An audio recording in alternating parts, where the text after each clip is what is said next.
สำหรับคลิปนี้เนาะจะมาแนะนำวิธีการอ่านหรือว่าการผสมคำในภาษาเกาหลีเนาะ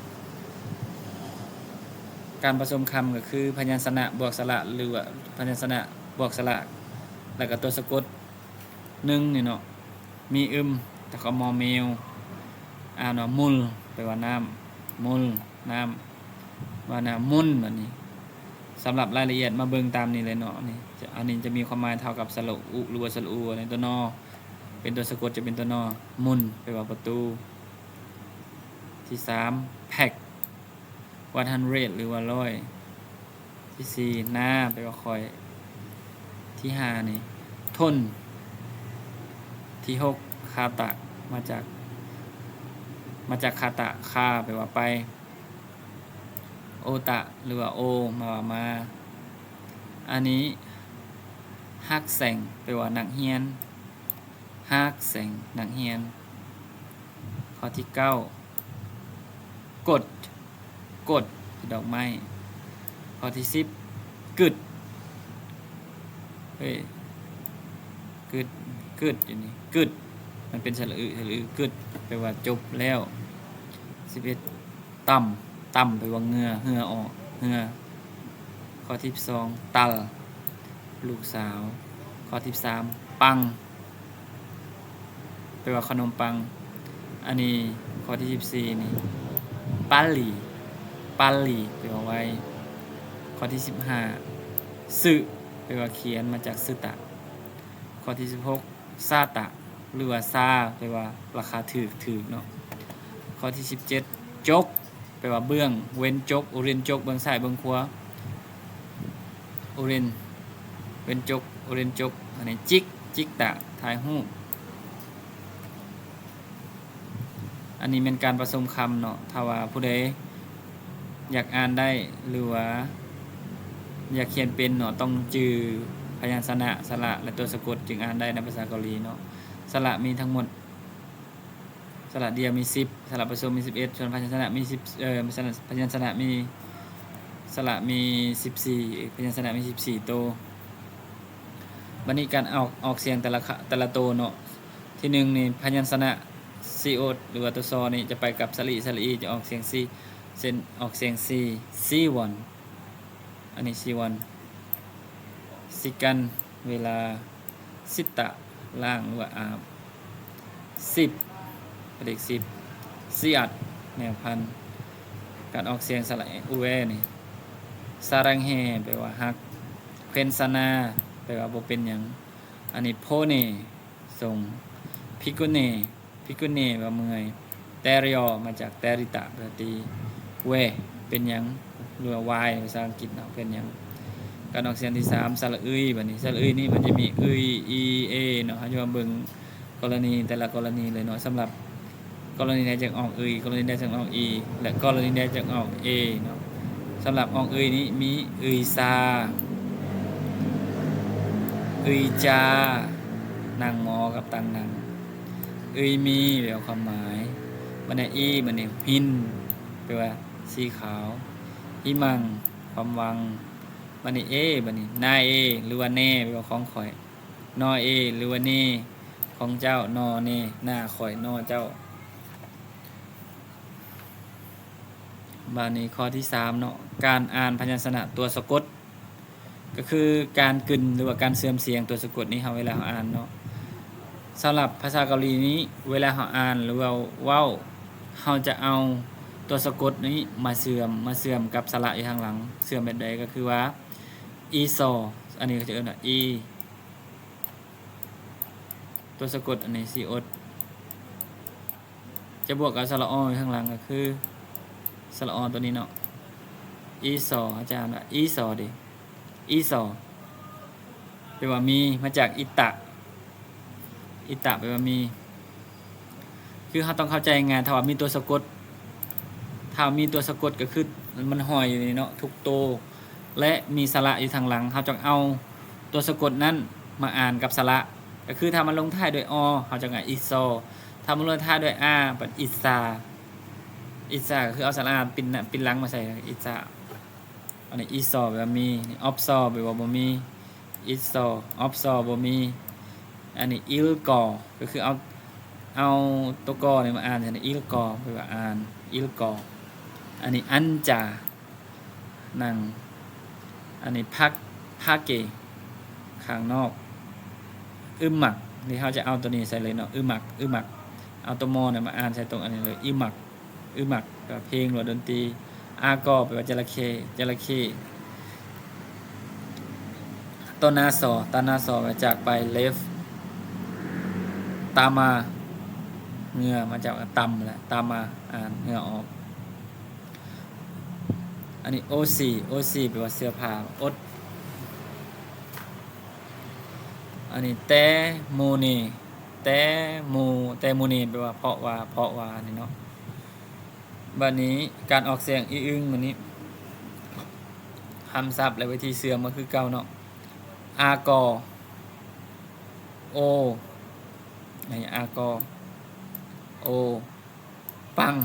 ตัวสะกดปังแปลว่าห้องคังแปลว่าแม่น้ำข้อที่3จำ2เนาะเสียงที่อึดถ้าพยางค์ตัวทำอิดลงท้ายด้วยที่อึดมีสระอีข้างหลังให้ออกเสียงซีก็คือถ้าว่ามีตัวสะกดตัวนี้เนาะนี่ตัวสะกดตัวนี้และมีสระอีข้างหลังก็คือสระนี้มันจะบ่ออกคาทีมันจะออกก็คือมันจะจากตัวทอจะเป็นตัวซอสร้างเนาะก็คือจะออกเสียงสอบเป็นซีเนี่ยคาซีเห็นบ่คาซีเราต้องเบิ่งว่ามันคอยังเว้นยังไงเนาะเงื่อนไขมันเป็นยังไงเนาะเพราะว่ามันว่าถ้าลงท้ายด้วยทีนี้เนาะตัวทีนี้แต่มีสระอีอยู่ข้างหลังก็คือนี้มีสระอีข้างหลังนี้มันจะออกซีตัวนี้นะตัวทีนี่คาซีคือกันพาซีคือกันส่วนหรือว่านาอันนี้คูจีมันจะออกอันนี้มาเบิ่งมี2เงื่อนไขเนาะทำอิดถ้ามันลงท้ายด้วยตัวนี้ถ้ามันลงท้ายด้วยที่ทำอิดลงท้ายด้วยที่ตัวนี้เนาะมันจะออกเสียงนี้ตัวที่2ถ้ามันลงท้ายด้วยตัวนี้และมีสระอีคือเก่าแต่ออกเสียงจีนี่บ่นี่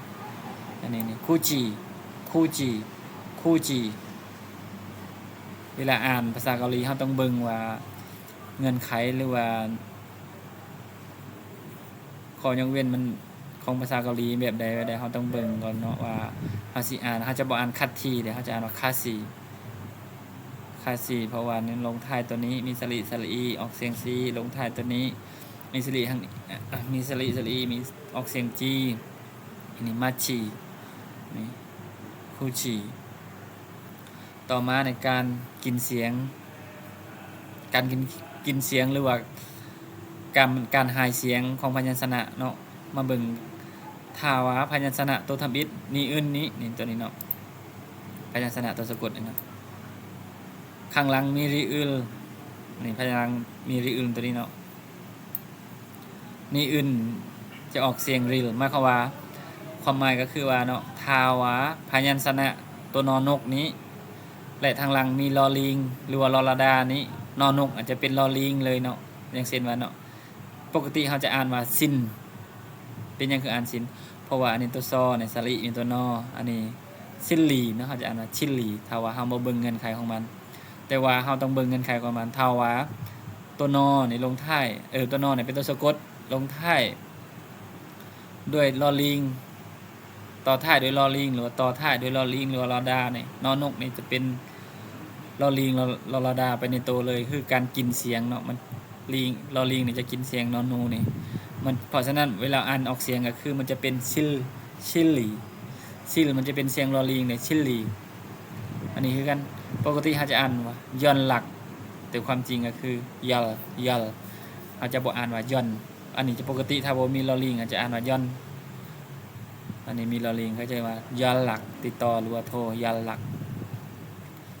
อันนี้ปกติเขาจะอ่านว่าซินลังแต่อันนี้อยู่ในเงื่อนไขนอนกกับลอลิงเขาจะอ่านซินลังเจ้าบ่าวซินลัง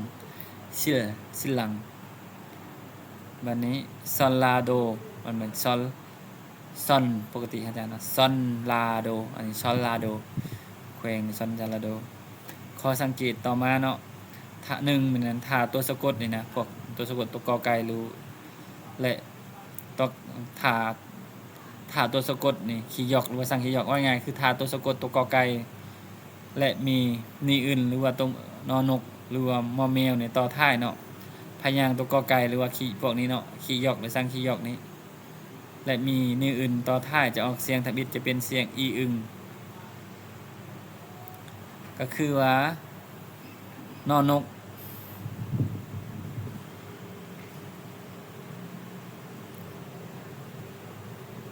มังเนกุกมัล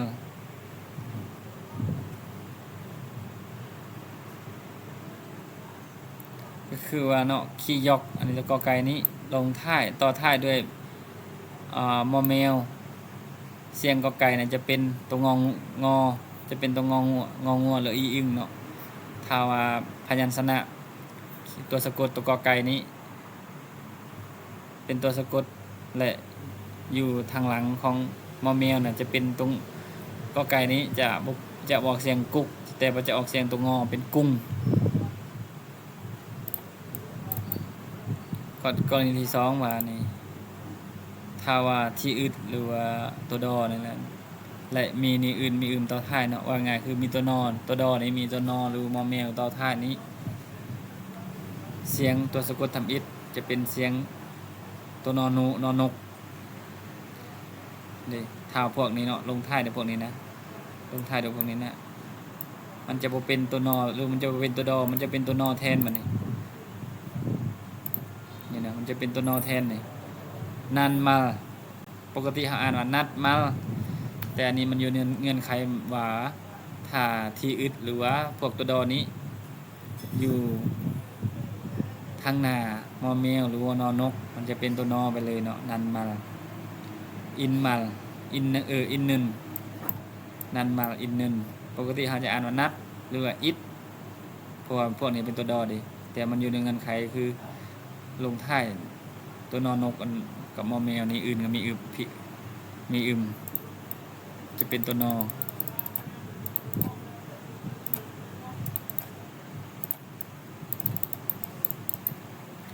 ประเด็นที่3บาทนี่ถ้าตัวพี่อึบและมีถ้าตัวพ่อ